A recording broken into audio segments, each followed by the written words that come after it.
Madam, या ठिकाणी बिना इंधन आणि बिना तेल असे पदार्थ बनवून महिलांना आपण संदेश देत आहात आणि हे आहार पुरुषांसाठी व सगळ्यांसाठी चांगलं असते. ही कल्पना कशी सुचली आणि आपण किती कार्यक्रम घेतलात आजपर्यंत? ही सूचना जी आहे की झिरो इंधन आणि झिरो ऑइल ही संकल्पना आपल्या देशाचे लाडके पंतप्रधान नरेंद्रजी मोदी यांनी केली. कारण आपला देश सुदृढ झाला पाहिजे यासाठी त्यांनी संकल्पना सुरू केली आणि आमच्या महिलांच्या माध्यमातून सुरू केली.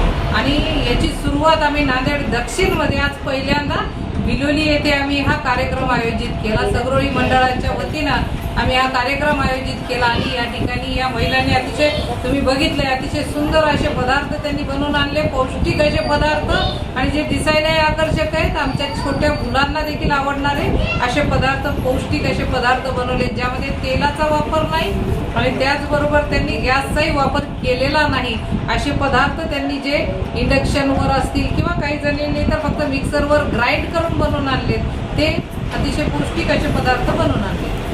लोकसेवा लाईव्ह न्यूजच्या माध्यमातून काय संदेश द्याल तुम्ही इतर महिलांना? सगळ्यांना हेच संदेश द्याल की आम्ही जे सगळ्यात महत्त्वाचं आपल्याला सगळेच जण वैद्यकीय डॉक्टर सगळे सांगत असतात की तेल कमी करा, हे सगळं आपल्याला सांगत असतात, पण आपण त्याचा न वापर करता आपण तेलाचा भरमाट वापर करत असतो आणि जे आपल्या तब्येती बिघडतं आणि पुन्हा एकदा आपण हॉस्पिटलची पायरी चढतो.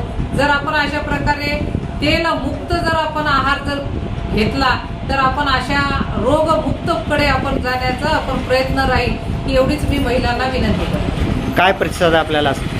अतिशय सुंदर प्रतिसाद. जसं तुम्ही इथं माझ्या बाजूलाच बघितलात की या ज्या आजी आहेत या आजीने अतिशय सुंदर असा पदार्थ तर बनवला, पण त्या पदार्थाची सुंदर अशी सजावट देखील करून आणलेली आहे. या ताईंनी उकडीचे मोदक आणले, आळू वडे आणले, त्या देखील आपल्या स्टीलच्या ताटलीत नाही तर त्यांनी पुन्हा एकदा त्याला पळसाच्या पानावर आणलंय. म्हणजे बघा की या महिलांचा प्रतिसाद किती सुंदर असा प्रतिसाद आहे आणि ते आमच्यासाठी प्रेरणा घेणारा आहे. आणि या ठिकाणी आपण हे पदार्थ बनवून आणल्यानंतर त्याच्यावर पारितोषिक ठेवलेलं आहे. हो, आता स्पर्धा राहिली तर थोडासा आवड निर्माण होते महिलांना, त्या ठिकाणी महिला भाग घेतात आणि त्यामुळं आम्ही ही स्पर्धेच्या निमित्तानं हा कार्यक्रम घेतो. धन्यवाद. आजी, आपण या ठिकाणी बिना तेल बिना इंधन यासाठी आपण जे पदार्थ बनवलात ते काय बनवलात आणि ते काय आहे? ते कसं बनवलात? ओके, त्याच्यामध्ये तेल टाकलं नाही आणि ते शिजवलं पण नाही.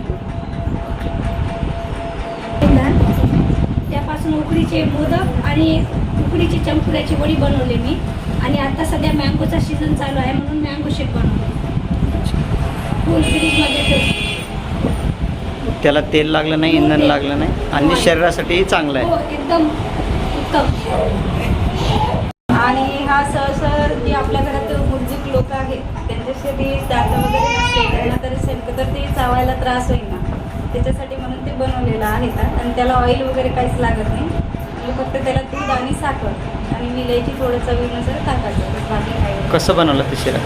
ते तिथं थोडंसं कढईमध्ये तूप टाकायचं 1 चम्मच आणि नंतर आलू की उकडून घेतलेले ते किसून टाकायचे त्याच्यामध्ये थोडं वापरलं की त्याच्यात दूध साखर टाकली की बनवलं.